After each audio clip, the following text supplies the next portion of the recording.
And I should say that Paul Jones played a big part in getting this grant. And the last thing I want to say is hello to everybody that I know that's on this call. The turnout's great. Thank you. Great, thanks, John. And then the last person I want to introduce is Kelix Nelson, the Executive Director of the RCD. Thank you. Thanks, Amy. Hi, everybody. It's great to see some familiar faces and SMT 510. So great to see you. Catchy. And one thing that John didn't mention is that he's also an Associate Director of the RCD. So he is the newest member of our organization in that capacity. And as your neighbor and involved in the Watershed Coalition and involved in the board, he's really a great bridge and liaison for us as well. So thanks for having me. Great.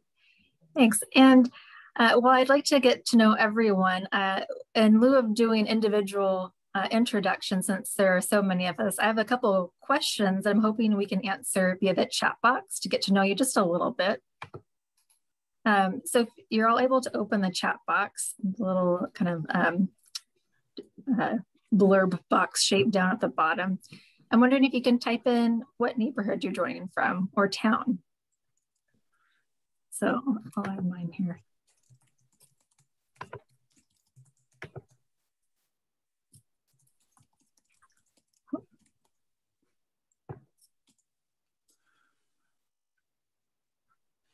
Great, lots of Lindemar, Sharp Park, Pacifica and Oakland.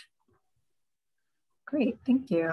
And I'm glad I added this next one because for those of you who responded Pacifica or Lindemar, if you want to add a follow-up question, do you live along San Pedro Creek? Is San Pedro Creek your backyard?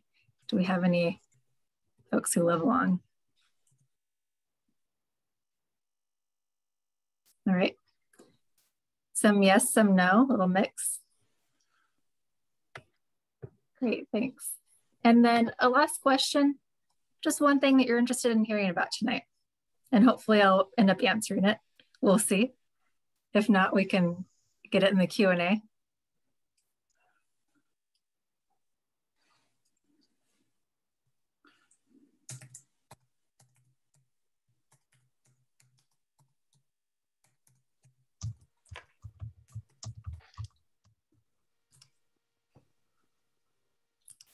All right, what's the plan? Steelhead migration. Got those. Protection strategies. Awesome. Great. Well, thank you for participating. Workable plan. Oh, they're coming in now. What the community can do, clean up protection, steelhead. Awesome. Those are all good things. I think I'll cover them. And as you think of more, if you think of something that isn't covered, I will get to that in the Q&A. So just a little outline of where we're going tonight and some housekeeping. I mentioned I'm going to do a bit of a presentation style at you for about 35 minutes or so. And then the rest after that, we'll be doing a discussion period and Q&A. So at that time, for now, if you want to keep yourself on mute, just so that the sound is clear for everyone, that would be great. And then I think that once we, the number of us are pretty good. Once we are done the presentation portion and we can just go off mute, you can use the raise hand function. I don't think anyone is calling in, but if they are, it's *9 to indicate you'd like to speak, but we'll get to that again at the end. So here's where we're going. We're going to talk a little bit about the resource conservation districts. I'm not sure if you all know who we are, so I'll let you know what we do. I'm going to talk about the watershed, the San Pedro Creek watershed, steelhead trout, creek restoration in this project in particular that you're here to hear about tonight, and then what you can do to help.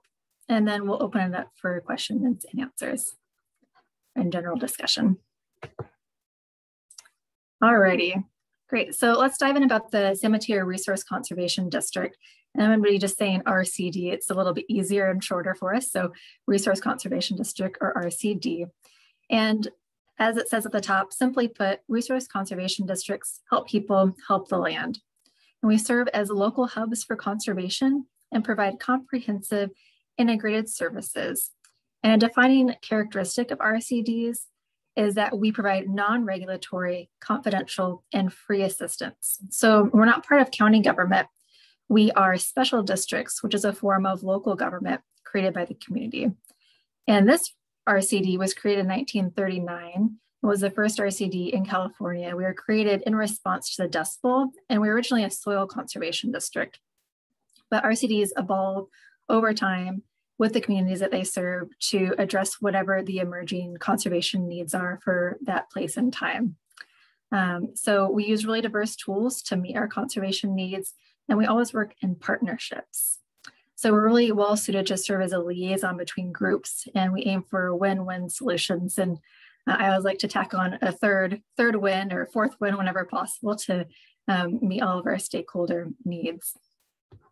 So here's some, on the slide are some pictures that kind of represent some things that we do. And in the middle one here is our original office. So briefly about our program areas, we address water, which deals with both water quality, and Noah Katz, our water quality program manager, is on the call tonight. But we deal with water quality as well as water resources and availability to ensure clean and reliable water for wildlife, agriculture, and people. And especially this year, we really try to help balance the needs on this very limited resource.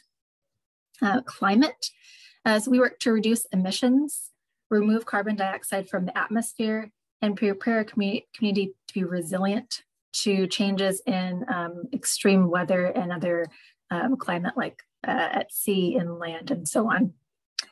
Wildlife. Our wildlife program improves habitat to support our local wildlife, and in particular focuses on recovery of threatened and endangered species like the steelhead trout that we'll talk about later. Agriculture. We help farmers remain viable and also support urban agriculture and community gardens like those in Pacifica.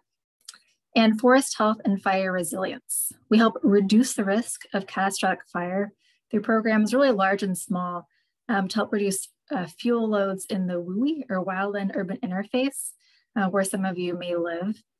And we respond to fire too, like we had to do this past August with the large wildfires in our region. So moving on to the watershed. So this is a watershed of San Pedro Creek and its tributaries. And as many of you are on this call are residents of this area, you all live in this watershed, whether you really think about it on a daily basis or not, right? We all live in a watershed. It's a place that all drains to the same area. So the red outline shows the boundary of the San Pedro watershed. And on the north, it's defined by the ridge between Lindamar and Rockaway and Valimar. I think you can see my cursor up there. Yeah. And then on the east here, by the top of San Pedro Valley Park and Sweeney Ridge. And then to the south here, there's Montero Mountain. So it kind of gives you an idea of the kind of bounding ridges that form this watershed or drainage basin. And this full area is about 8 square miles, and it drains out to the Pacific Ocean at the southern end of Pacifica State Beach here. And these blue lines represent the major perennial or year-round streams in the watershed. So you have up here the North Fork, Middle Fork, South Fork, very specifically named, very interesting. And then the outlier over here is Sanchez tributary. So those are the four main pieces that come together to form main stem of San Pedro Creek. And I chose this background for you because it really, the colors really help show where the different types of land are, right? So here in the lower watershed or the valley is really residential and commercial in some areas and has changed a lot over time. So in the mid 1800s, agriculture came to this area, and that's when the creek really started getting pushed around. So creeks like to wander, and the would typically kind of zigzag and snake through this valley and take up a lot of space, really. So when agriculture came to this area, the creek was moved to kind of the southern end of the valley and straightened out. And then in about the 1950s, when it was residentially developed, the creek got even kind of more defined in between property boundaries. And so for better or worse, this creek has really lost its ability to move and meander like it would like to. But that said, the upper watershed, this higher green elevation, is really in great condition. It's primarily publicly owned lands and undeveloped. So it provides really fantastic spawning habitat. And we'll talk about what that means later, but it provides really good habitat for fish in these upper areas. They just have to make it through kind of this more channelized area to get there. But the great thing is that we have good quality habitat and good potential in this watershed to support wildlife. Here's just a couple pictures. I mentioned the upper watershed.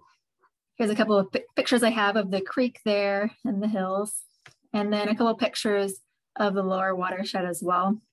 And lower watershed, walking through it, at first glance looks pretty good, but there are opportunities for improvement. So for example, on the left picture here, there's a really steep bank on the left. And if you look kind of below these vines, you can see some bare soil. And so there's some concerns about erosion here, for example. Or on the right, you'd have to look really close. I'll show a different picture later. But if you look close to it right here, you'll see tires, old tires in the creek. So there's some opportunities for improvement, even if looking at these pictures, looks like a really nice green, pretty stream corridor. Let's see. All right, and then while we're talking about the watershed, and this is relevant to later too, I want to talk about some of the road crossings of the creek in the lower watershed where it's more developed. And generally, we worry about road crossings reducing the ability for fish to get upstream because they can create barriers. So we're going to take a look at 3 consecutive road crossings on kind of the middle of lower San Pedro Creek. So on the left here is Peralta. And at Peralta, there is a bridge that goes over the creek, and it's quite wide. You can see the creek here down at the bottom is really shallow and wide. This was just, this was from earlier this month, so May in a low water year. And the stuff on the sides that's angled up on the bank is a riprap or sackgrete slope. And that's essentially like big bags of concrete that are hard and solid, big loaves of bread stacked up along there to protect the banks. And then at the center, the top center is Adobe Drive. That's the one that we're going to be going into a lot more detail about later. But this is called a box culvert crossing, and it's called a box culvert based on the shape. As you can see in the picture here, it's an 8x8, 8 feet wide and 8 feet tall opening, and it's 51 feet long. So it's a really long culvert. And you can see the top here, there's a vehicle, the road goes over the top. And again, there's this riprap sackgrete leading up to this is the inlet. And there's some undermining or erosion below that here that also needs to be addressed. And then finally on the bottom right is the Capistrano Drive crossing. And this crossing was actually redone about 15 years ago in 2005, I believe, and has a short, narrow fish ladder to assist fish migrating upstream. So there was a change in fish ladder type that happened, and that also about 1,300 feet of creek was restored and changed during that time as well. So a bunch of fill was brought in to raise up the creek bed where it had incised or kind of cut down to raise and stabilize the stream bed, and logs and rocks were installed to create pools or weirs to stabilize the grade as well. There was bank regrading, some changes in vegetation type, and so on. So this is a big project that happened at that upstream crossing. And before I move on from kind of general watershed, I'll just note that the creek is listed as impaired for bacteria, and the RCD's other agencies and organizations are working to address that bacterial pollution in the creek and at the beach. I'm not going to be talking about water quality tonight, more the physical aspects, But we did have a recent webinar on that topic. If you're interested, it's on our website. All right, so on to steelhead. I mentioned that this watershed has potential to support really important wildlife, and it does. In fact, this relatively small, I mentioned it's just about 8 square mile watershed. It's home to steelhead trout, which is a threatened species. And it's the only stream in this area to support the species between the Golden Gate Bridge and Half Moon Bay. So it's a really important spot for these fish to migrate. Steelhead trout. They are trout, but they're in the salmon family, the salmonids. And you might hear them referred to them as salmonids occasionally. And that's partially because they migrate. They can weigh up to 35 pounds, but in our area in Central California coast, they're often a lot smaller than that. They're kind of known to be the skinny fish, but probably the biggest we see in a lot of our creeks. And you can see they're kind of olive gray in color, and they're speckled on the top. And then when they're spawning, they've got this kind of pink gill or cheek, and they oftentimes have a pink line that runs down the center of their body as well. So I think they're really pretty fish. I like the speckling. And here's a more of a live picture, and you can see that pink line better. So I'm going to talk a little bit about their life history. Salmon are anadromous, which means they migrate from the ocean saltwater into freshwater streams to spawn. And it's a really interesting process how they live. So we'll talk about that. Adult steelhead migrate between December and February or March, coinciding with the typically rainy season. And they spawn from about February to April. So they just finished their spawning season, and you might have been able to see some in your local creeks. So when they go upstream to spawn, the female will dig what's called a redd or a nest to deposit thousands of eggs at once in suitable gravel. So these fish like a gravelly habitat that doesn't have too much silt that fills in kind of the holes in the gravel. And then they look for a place that has the right water temperature and water depth and speed. So they kind of find the perfect spot. So the female will make this redd and deposit her eggs, and the male will come and fertilize them. And interestingly, the females typically can finish their spawning in freshwater streams in a few weeks. And then they're back out to the ocean, like they're back to business. But the males will hang out in the streams longer and kind of wait to be able to potentially fertilize a larger number of redds. So they're the ones you see most often in streams because the females are a little bit more in and out. And they'll, in the redds, there might be 4 or 5 kind of individual nests within that. So then the eggs stay under the gravel for a few weeks before emerging as fry, the small fish. And they rear, the juveniles rear or grow in freshwater in the creeks for a year or 2 before they migrate out to the ocean. And they stay in an estuarine habitat, which is where freshwater and saltwater meet to kind of get used to that significant change in water type before going out into the ocean.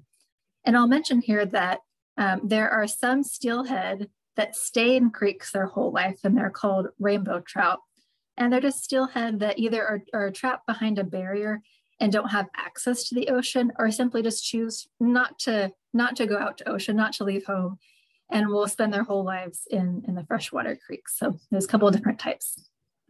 So the young trout feed mostly on zooplankton, and adult eat aquatic and terrestrial insects, among other things. So for the adults, it's more important to have like cover over the creek to make sure that there's bugs dropping in. And even for the juveniles too, cover is really important to provide shade and so on.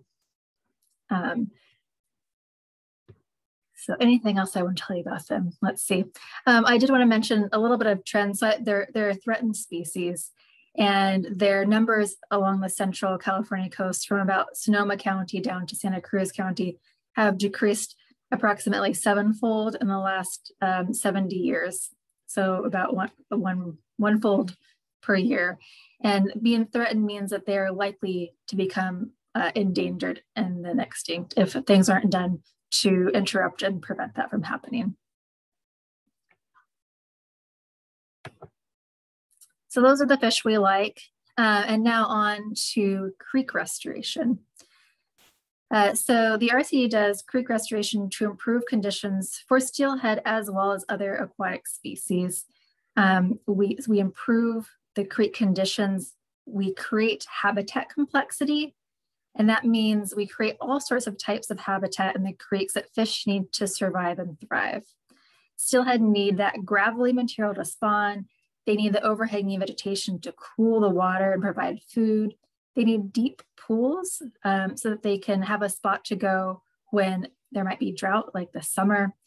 And then they also need side channels and big logs to break up flow and provide slow refuge during times of high flows and so on. So they need different places to eat and rest and spawn. And so we make sure that the creek isn't just one uniform channel. So there's all these places that they need to thrive. We also work to remove barriers to restore ancestral migration access. So here's an example on the right of a place where we removed a barrier to fish migration. This is called an arch culvert. So the last one was a box culvert because it was a square, and this was rounded, so arch culvert. And the base of this culvert used to be right about here. And then on the left side, there was a fish ladder. But to get to the fish ladder, the fish had to jump about 3 feet up into this metal ladder. And it was not working for them, obviously. So what we did was we removed the bottom of the culvert and the fish ladder and all this concrete. And we rebuilt a channel that mimics natural conditions through there with what we call step pools. And so instead of a short ladder where the fish have to climb rapidly, there's these slow pools that they can go into rest before they continue up. So this now looks like a natural creek, and it used to present a full barrier to fish migration. We also, on the bottom left, do things like install natural habitat features that create those pools and side channels that I mentioned that the fish also need. And then on the top, we also do a lot of hanging out in creeks to make sure that the conditions that we want are achieved. So we go back and we monitor our sites. We go and look for fish. We recently released coho into the Pescadero watershed. So we were looking for the perfect conditions for those fish. There's a video on that too. Kelix, I think, has been putting some links in the chat box. There's a really cool one on a fish release that she can put in there as well. Anyways, we do all this great work in partnership with landowners and managers, individual homeowners and residents, technical and scientific teams. So we really work to combine ecology, species science and research, and then on the ground practical solutions to make sure that we are getting those win-win solutions for people and fish.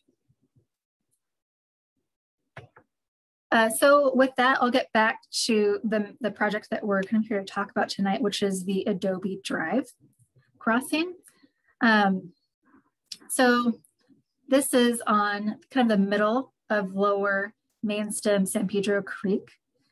And this crossing of the road was identified by many agencies, including California Department of Fish and Wildlife, the National Marine Fisheries Service, the City of Pacifica, and then our partners at the Watershed Coalition as an impediment to fish passage and a priority to fix. So as John mentioned, we wrote a grant to begin addressing this issue, and we received funding from the California Wildlife Conservation Board to work to address this barrier and improve creek habitat in the surrounding area. And to do that with the City of Pacifica, San Mateo County Parks, the Watershed Coalition, and the Pacifica Land Trust. And I mentioned this earlier as well, but I want to note that we're really sharing with this project very early. We just received the planning and design funds And we haven't done any surveys or technical investigations yet. That's what this funding will help us start doing very soon. But we wanted to make sure we brought you in early so you can get involved as the project develops. So let's take a look at the pictures of this barrier. On the left is the inlet, so where the water comes in from upstream. And I mentioned it's this box culvert. So the creek makes a little bit of a turn here, and there's this, it's often called a revetment, but a slope essentially of concrete that's being undercut by the creek. So this is also something that the city is wanting to address regardless of the crossing. And then this is the inside of the culvert. It's looking upstream. So this is, I mentioned it's a 51-foot long culvert. And these wood pieces here are called baffles. And what that does is helps move the water, move the water to the side of the channel there, so that when flows are really low, there's a little bit of water still going in one concentrated area. And again, this was in May, just a few weeks ago. This picture was taken, and there's only a couple inches of water, an inch or two max. And then the baffles also provide some areas for a fish to kind of sneak in and be in a resting area and out of the main flow of water. And then on the right is the outlet where the water comes out and continues downstream. And you can kind of see here, it's hard to get close, but there's about a 1.5 foot drop currently from the culvert to the pool. So there's a fair jump height, right, for the fish to jump up and get into that culvert. And if they were to get into it, then they'd have to swim 51 feet in an inch or so of water to get upstream. So that's difficult, of course. And then the pool down here also again has these riprap sacrete, the kind of like concrete bags. On the left and on the right, you can kind of see a lighter area here. And there's actually broken down riprap concrete in this pool as well. So it's kind of an interesting look there. But so the crossing here, the road crossing, presents what we call a temporal barrier or a partial barrier. So sometimes fish can pass, and a lot of times fish can't pass. And that's due to either when the creek is too high, the water comes through and it funnels into a really small area. This box culvert is considered undersized. It's too small to convey any major flood flow. So at high flows, the water is coming out really fast, and it's hard for the fish to swim up that kind of fire hose of water.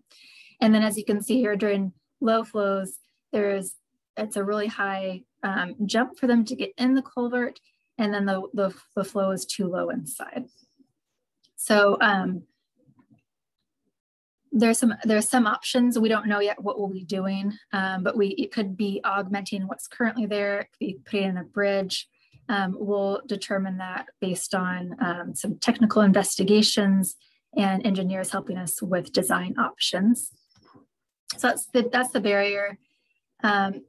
Here's some pictures. I mentioned I would do a zoom in of the tires of what some of the areas in the vicinity of the crossing look like, that, you know, folks are worried about property. And so we want to make sure that this project is also protecting property while improving habitat for the fish. So there's these like rock gabions. So when there's like it's kind of like a fence material stuff with rocks to protect a bank, there's some old concrete and tires and things like that. So there are some good opportunities to address the creek in the vicinity of this site as well. And with that, I think I've got two maps actually. So this is our general project area map. The green dot is the Adobe Drive culvert crossing, and the red is the area we're considering our project area where we might work depending on what we find. But what's better is this one here. So the blue line represents where we might be working.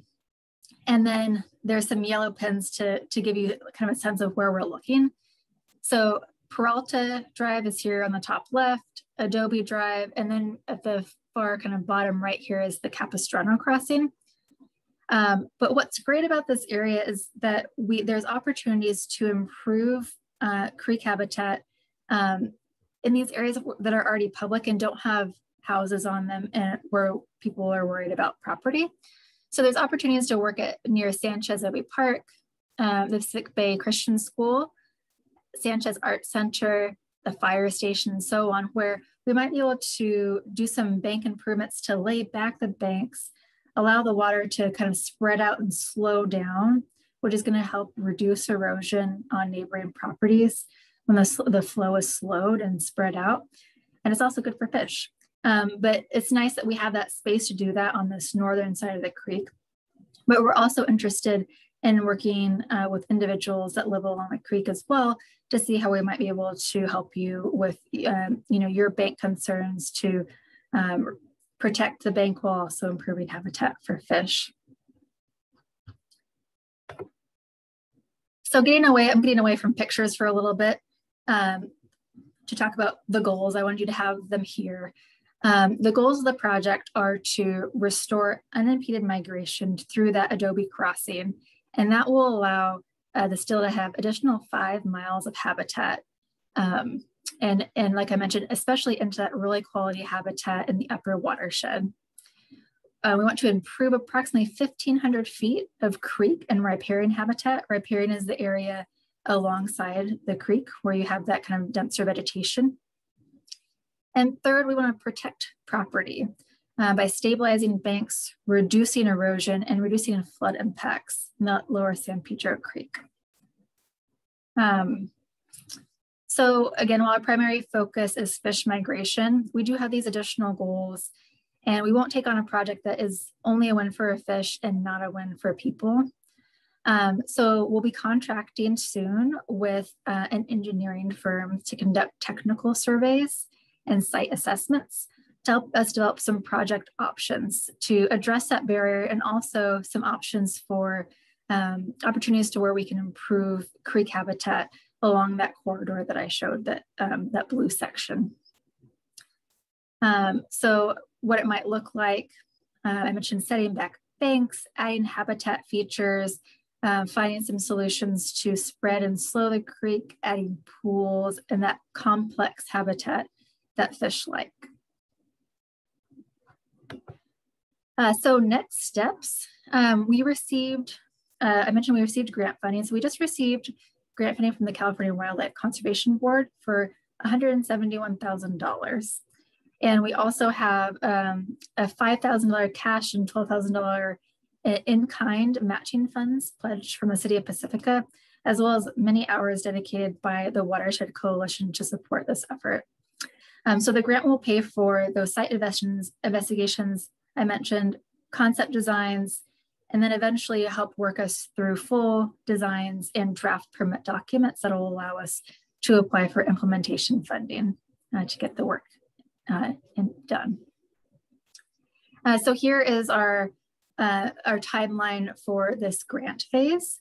The current grant phase we have for planning and design, selecting the contractor in the next month or two, conducting site investigations this summer, completing conceptual design, so some options for us, how we might move forward this fall and winter. And then we'll select a final design from those concepts and move forward throughout the majority of next year in 2022.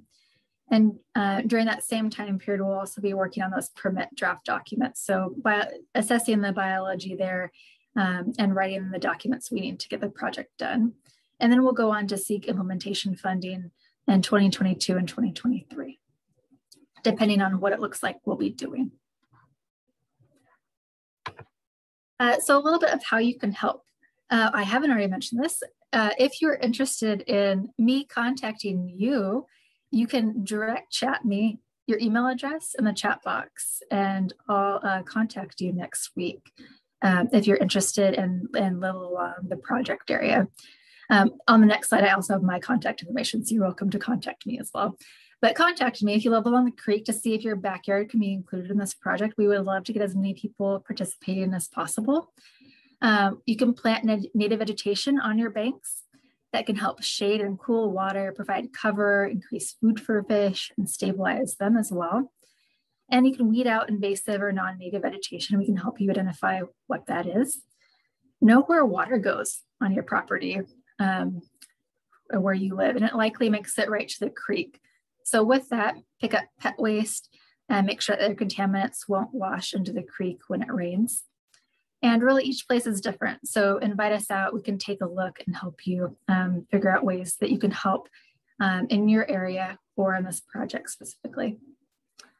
And then with that, here's my contact information. So take a screenshot or write it down and you're welcome to contact me. We're not in the office a lot right now, but I do check my voicemail. But the easiest way to get a hold of me right away in my house right now is by email. So with that, I hope I covered a good amount, but let's open it up to discussion. Feel free to raise your hand, or if there's not too many of us talking at once, just take yourself off mute and feel free to chat. I'll go ahead and stop sharing so we can see each other better. There's a question in the chat already. Can you share this presentation? Yes, yeah, we can share the presentation, and we're also recording, so we can put the full presentation up for you to watch later as well. Why don't we do that? Why don't we commit to putting this on our YouTube page, and then people can, we'll send the link out to folks who participated in this. And then also for those of you who haven't been following the chat, I put some links in there for you to check out later if you want to copy them now. So a video to the webinar on the water quality, Mid-Coast water quality presentation that Noah gave, a video of another webinar we did on what's involved with restoring a watershed top to bottom, and then a link to if you want to get our newsletter monthly so that you can have that as well. Also, you can, with that email address that Amy gave, if you email her, she can forward to me, or I can put my email in the chat box as well. If you would like to receive notice of our monthly board meetings are public.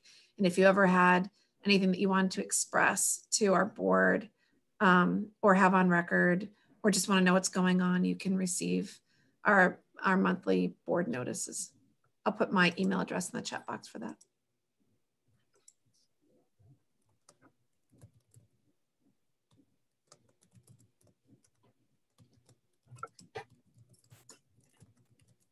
So what do you think? Any thoughts, comments, reflections, questions, concerns?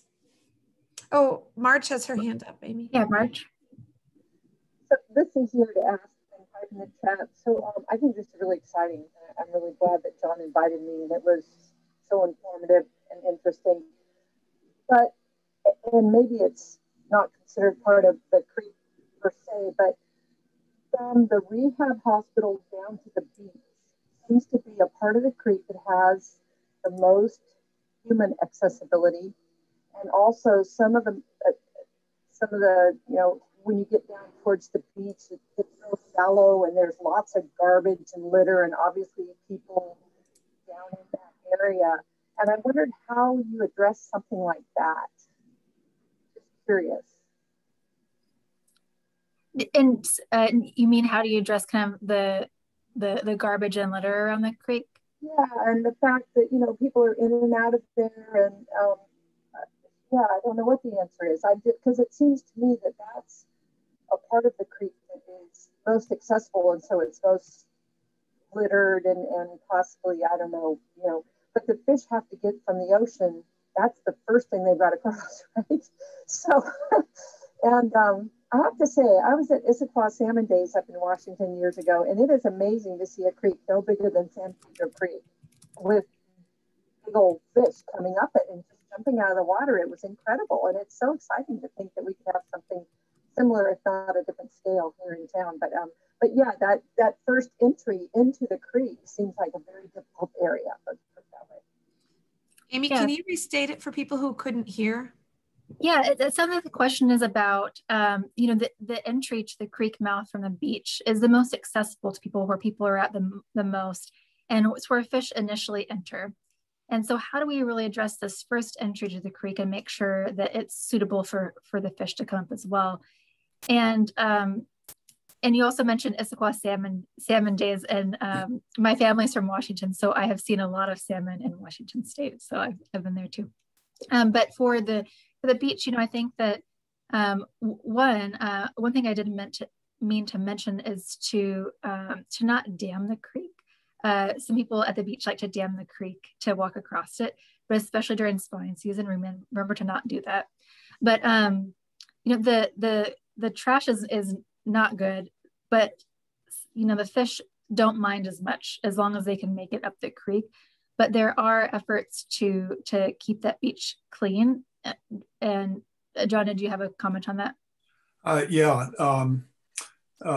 Myself and Mark Hubble lead a monthly cleanup that is going to start up again now in July, the first Saturday of the month at 9 o'clock. Meet at the old convalescent center, and we specifically clean trash out of that lower section of the beach. This is a cleanup sponsored by the Pacifica Beach Coalition and co-sponsored by the Watershed Coalition and the Pacifica Land Trust. So that will help some. Some folks have complained or noticed that you know, the vegetation is kind of closing in on the channel down near the two bridges over, you know, Highway 1 and San Pedro Avenue, very close to the mouth of the creek. And we've had a vegetation expert out to look at that, and we concluded that you know, in that part of the creek, the fish could swim under the vegetation, that it was mostly native vegetation. And although the creek looks choked, it really isn't right there. So the major thing for the creek, you know, for the steelhead is, like you said, not damming the creek right down on the beach, and you know, letting them have enough flow to make that first little stretch, you know, the first 150 feet up from the ocean up into the creek. So I want to jump in for a moment and connect this to the conversation that is going on in the chat a little bit with Mark. So just to note that there are myriad aspects of creek health. There's a lot of ways that we would like creeks and beaches to function and be healthy and clean. Not all of them are actually limiting factors for steelhead. And so some things are maybe more of an issue, like bacteria is more of a concern because fecal indicator bacteria are an indication of the potential presence of pathogens that can affect human health. They're not such an issue for steelhead. Trash in the creek, you know, going out to the sea can have really big concerns for like marine organisms and that sort of thing. It's not as much of an issue for the steelhead in the creek. So these are all things that you might want to address and that the community is addressing that have to do with the health of your watersheds and your ecosystems for human health and beyond, and aesthetics and all sorts of things. Like, you just don't want to live in a place that's trashed, right? So Mark, you were asking about Livestock and Land in the chat box at Millwood Ranch. So Livestock and Land was a program of the RCD. So it wasn't its own organization. So we did that work at Millwood Ranch. So what we did is we did water quality monitoring at the top and a few places on, and then at the bottom, just leaving that ranch to understand where water quality impairments were happening, where the ranch was contributing to bacterial impairment. And then we constructed a commercial scale manure composting facility at the ranch so that they could manage the horse waste away from the creek and get it to compost so it's a product that could be used. We did some other things with that ranch under its previous ownership with Millard Tong. And so, yes, you're right, it has subsequently changed hands. And yes, you're right, there have been a number of concerns over the years with various regulatory actions around that ranch. And so, but your question was more about basically, are they a good actor or not? That I can't really speak to for two reasons. One is that we haven't worked with the new ownership yet. We work where we're invited and we haven't been invited. And two, because we provide confidential, non-regulatory technical assistance, we are never whistleblowers. And so we never say if somebody's doing something right or wrong, but we're always here to help people do it right. If you're talking, you're on mute. I went back there and spoke to them, let's say several months ago, and they were pretty enthusiastic about the program. At least they told me they were, you know. I had only gone back there just to ask them if it was legit, so to speak. Well, the new owners weren't part of the program. They didn't, yeah, but we'd be happy to work with them or anybody else in the watershed. We've worked with a lot of folks throughout the watershed on various things having to do with water quality, and some of the community gardens and people's concerns about erosion and that sort of thing. Okay. Anytime any of you want to make an introduction for us or invite us yourselves, we'd be interested in seeing how we can support your goals.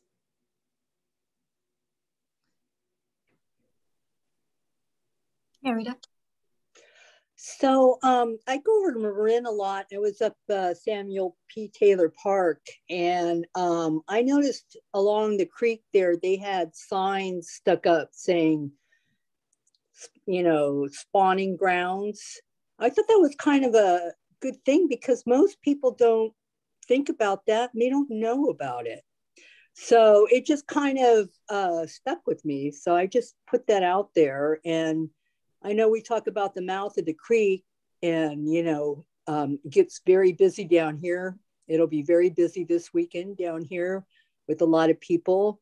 And I don't know, maybe we could think about something like that or starting something like that and see what happens. Yeah. You know, with the, go ahead. You know, with the building of the dam, you know, kids want to get in there and dam it and stuff like that. You know, heck, I did when I was a kid. So yeah, maybe put some kind of signs or something up down there to kind of be a cheap way to start anyway. Thank you. Thanks. Yeah, thanks for that input. We do have a small amount of funding to draft some interpretive signage for the Adobe Sanchez site.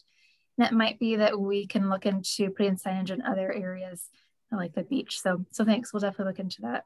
And I saw that Timothy's hand is up, but I wanted to note that Rita, you probably haven't heard me gush about this, but I think some others have, that what is in your backyards is extraordinary.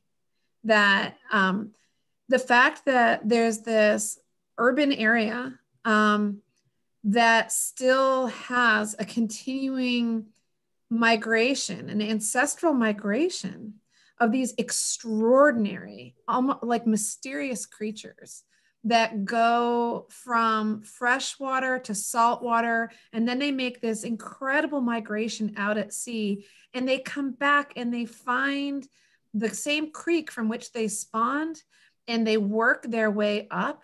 Their life story is amazing, and they're beautiful, and they're in your backyard. That is amazing to me.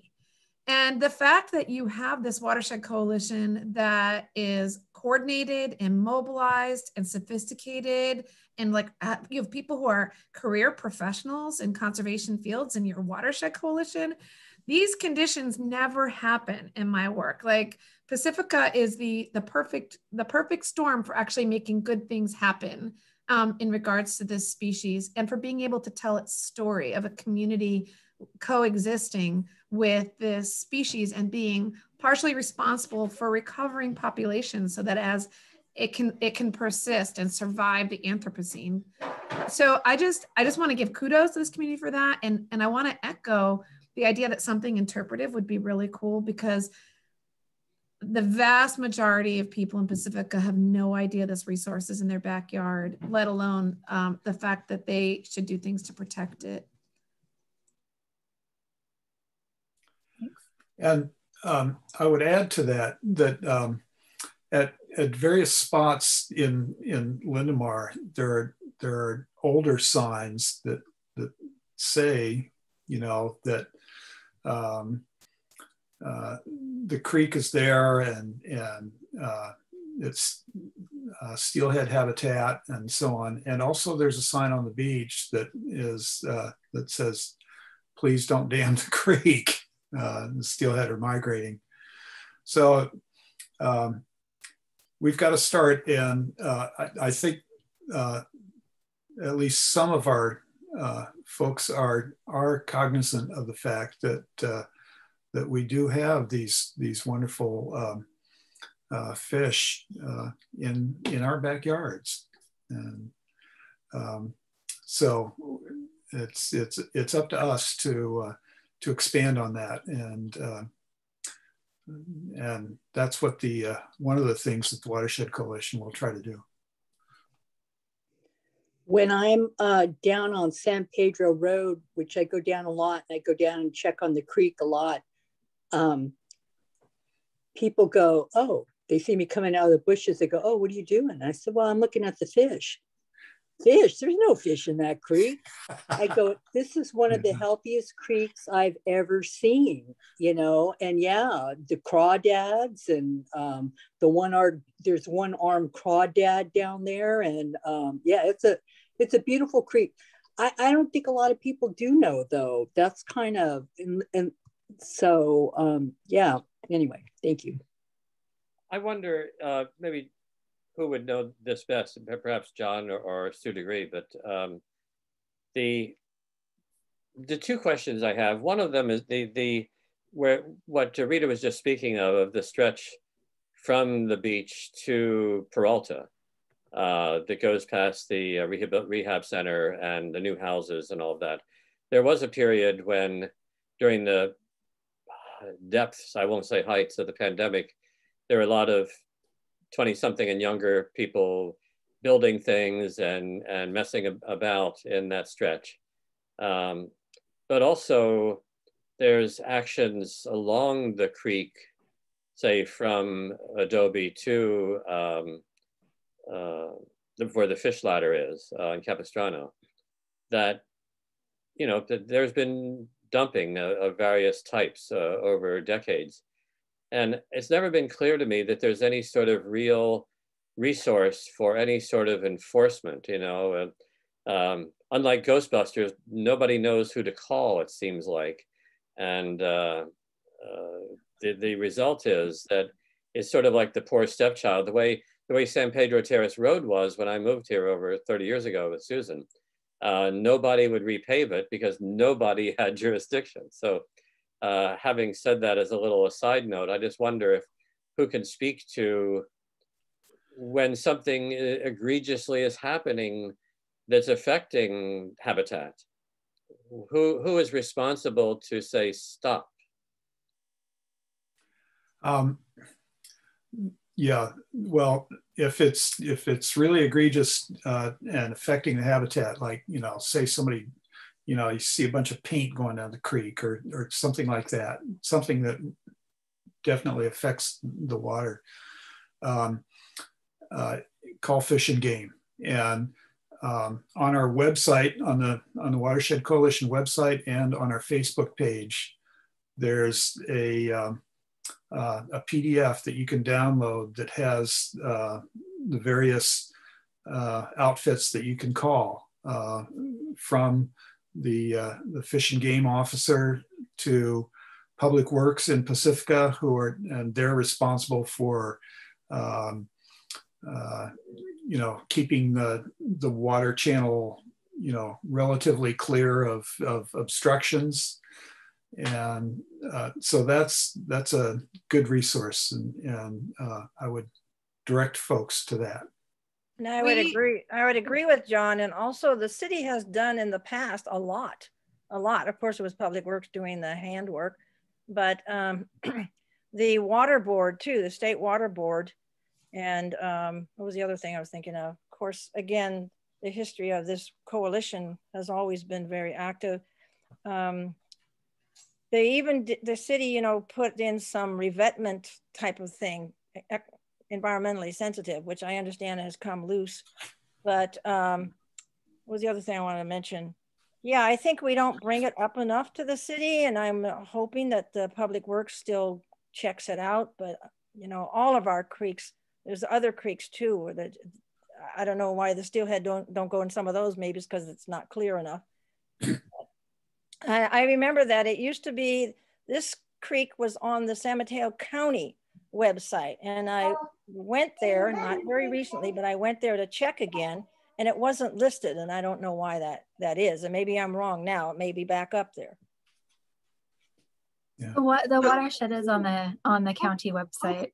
Oh, good. And some of the local streams aren't as suitable for steelhead as yours, but Half Moon Bay and the Pilar Cerritos watershed in the south, so many of those watersheds do support steelhead. But I do. So I do want to be respectful of folks' time. We're after 7:30 here. I think some folks have got to run, but please, I'll put my email in the chat one more time.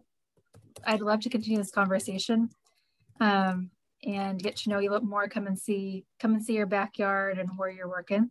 Amy, do we have contact information for people who came to this? We don't, and I have invited you all to. You can send me directly in the chat box your contact information, and I will save it. I've gotten maybe one or two so far, but I do invite you to share your information with me. So if we have any updates, we can send them to you. So if you will email Amy, and typically we start a distribution list for people who are interested in whatever we're working on, and then she can send out updates to you or ask questions for local knowledge and that sort of thing. So before we go, and we actually have another meeting starting at 7:30 on the same Zoom room. Just make sure that you've copied anything that you needed to or wanted to from the chat, any of those videos. You could also go to our YouTube page. If you go to YouTube and look for San Mateo RCD, and you can email Amy your to get on, on her radar. I got some more coming in, so thank you so much. I really appreciate your time joining us tonight to learn more about the watershed, the fish, and this project. And I hope to talk to you all more as this moves forward. So thank you. Thank you. And yes, Joanne, we've got the chat saved as part of recording it, I believe. Great. Thank you. Thank you all. Thank you, Amy. Thank you, Amy. So much.